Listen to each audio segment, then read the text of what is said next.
ఈ వీడియోలో మనం ఫ్రాక్షన్స్ గురించి డీటెయిల్గా తెలుసుకుందాం. ఫ్రాక్షన్స్ అంటే ఏంటి? ఈ పిక్చర్లో మొత్తం ఎన్ని యాపిల్స్ ఉన్నాయి? 9. ఇందులో గ్రీన్ యాపిల్స్ ఎన్ని ఉన్నాయి? 3. మొత్తం 9 యాపిల్స్ ఉంటే అందులో గ్రీన్ యాపిల్స్ 3 ఉన్నాయి. ఈ రెండు ఒకేసారి చెప్పడం ఎలాగో ఇప్పుడు చూద్దాం.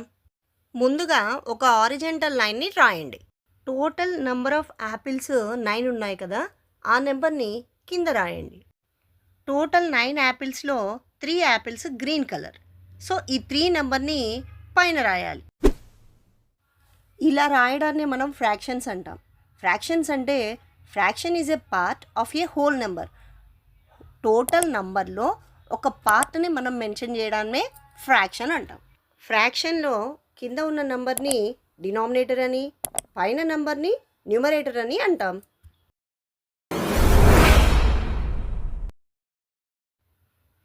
టైప్స్ ఆఫ్ ఫ్రాక్షన్స్లో proper, improper, mixed, like, unlike, equivalent fractions అనేవి మెయిన్గా ఉంటాయి. వాటి గురించి ఇంకా డీటెయిల్గా ఇప్పుడు తెలుసుకోబోతున్నాం. ఈ పిక్చర్లో టోటల్ క్రేయాన్స్ 12 ఉన్నాయి. ఇందులో 5 క్రేయాన్స్ యూస్ చేసాం. దీని ఫ్రాక్షన్ ఫామ్లో రాయాలి అని అంటే 5/12. 5 అనేది న్యూమరేటర్, 12 అనేది డినామినేటర్. ఈ fraction whose numerator is less than its denominator. ఇచ్చిన ఫ్రాక్షన్లో న్యూమరేటర్ డినామినేటర్ కంటే స్మాల్ నెంబర్ అవుతే దాన్ని ప్రాపర్ ఫ్రాక్షన్ అంటారు. A fraction whose numerator is greater than its denominator అంటే ఇచ్చిన ఫ్రాక్షన్లో న్యూమరేటర్ వాల్యూ డినామినేటర్ కంటే ఎక్కువగా ఉంటే దాన్ని ఇంప్రాపర్ ఫ్రాక్షన్ అంటాం. ప్రాపర్, ఇంప్రాపర్ ఫ్రాక్షన్లో డిఫరెన్సెస్ ఏంటో ఇప్పుడు క్లియర్గా చూద్దాం. In proper fraction numerator is less than its denominator. In improper fraction numerator is greater than its denominator. In proper fraction it represent A value that is less than 1. In improper fraction it represent A value that is greater than 1. ఇంతవరకు మనం తెలుసుకుంది ఏంటంటే numerator denominator కంటే small అవుతే అది proper fraction. ఒకవేళ numerator denominator కంటే greater అవుతే అది ఇంప్రాపర్ ఫ్రాక్షన్ అని తెలుసుకున్నాం. మరి సెకండ్ పాయింట్ ఏంటి? It represents A value that is less దాన్ 1. ఈ పిక్చర్లో చూడండి, ఒకటే బ్రెడ్ ఉంది. దాన్ని టోటల్ 9 పార్ట్స్గా చేశారు, అంటే 9 పీసెస్. మనం డినామినేటర్లో 9 వేసుకుంటాం. టోటల్ 9 పార్ట్స్లో 3 పీసెస్ నేను మా సిస్టర్కి ఇచ్చాను. సో దీన్ని మనం ఫ్రాక్షన్లో రాయాలంటే 3/9 అని రాస్తాం. దీన్ని చెప్పడం ఎలా? 3/9 అని చెప్తాం.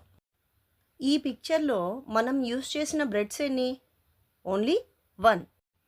ఈ ఫ్రాక్షన్ చూడండి, 15/9 అని ఉంది. డినామినేటర్ ఎప్పుడైనా కూడా ఒక పార్ట్ని ఎన్ని పార్ట్స్గా డివైడ్ చేసామనేది మెన్షన్ చేస్తుంది. ఇప్పుడు ఇక్కడ మనకి 1 బ్రెడ్ ఉంది కదా, 1 బ్రెడ్ని ఎన్ని పార్ట్స్ చేసాము? 9. న్యూమరేటరు మన దగ్గర ఎన్ని పార్ట్స్ ఉన్నాయో చెప్తుంది. ఇక్కడ మన దగ్గర ఎన్ని పార్ట్స్ ఉన్నాయి? 15 ఉన్నాయి.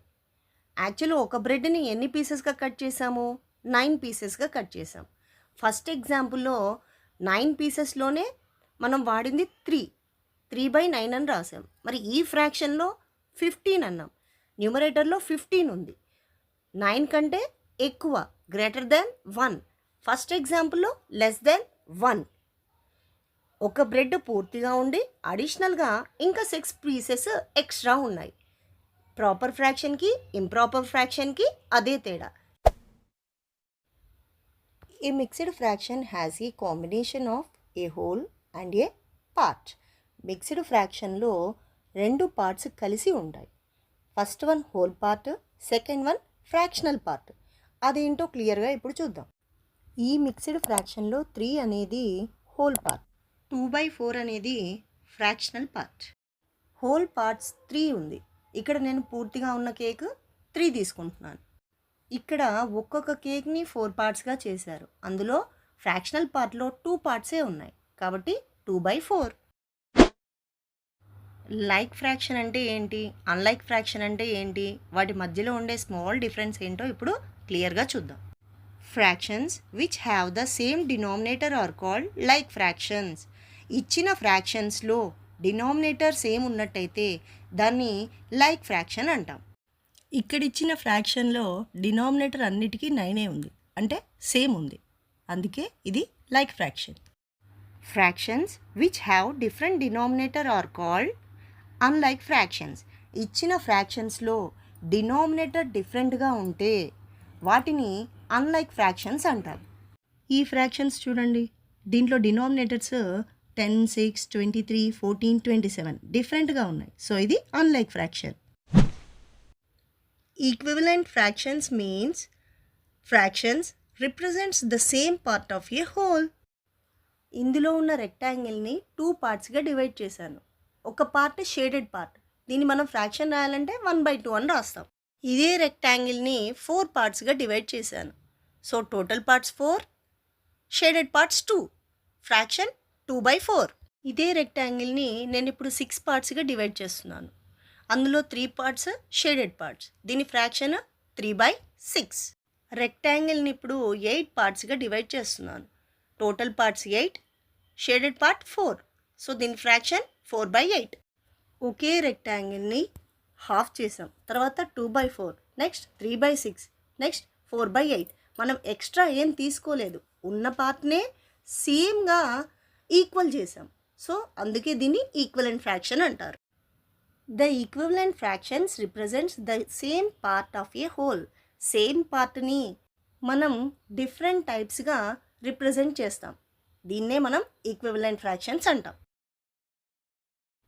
ఇంతవరకు మనము ప్రాపర్ ఫ్రాక్షన్, ఇంప్రాపర్ ఫ్రాక్షన్ అంటే ఏంటి, వాటి మధ్యలో డిఫరెన్సెస్ ఏంటి, లైక్ ఫ్రాక్షన్ అంటే ఏంటి, అన్లైక్ ఫ్రాక్షన్ అంటే ఏంటి, వాటి మధ్యలో డిఫరెన్సెస్ ఏంటి, ఈక్వలెంట్ ఫ్రాక్షన్ అంటే ఏంటో క్లియర్గా తెలుసుకున్నాం.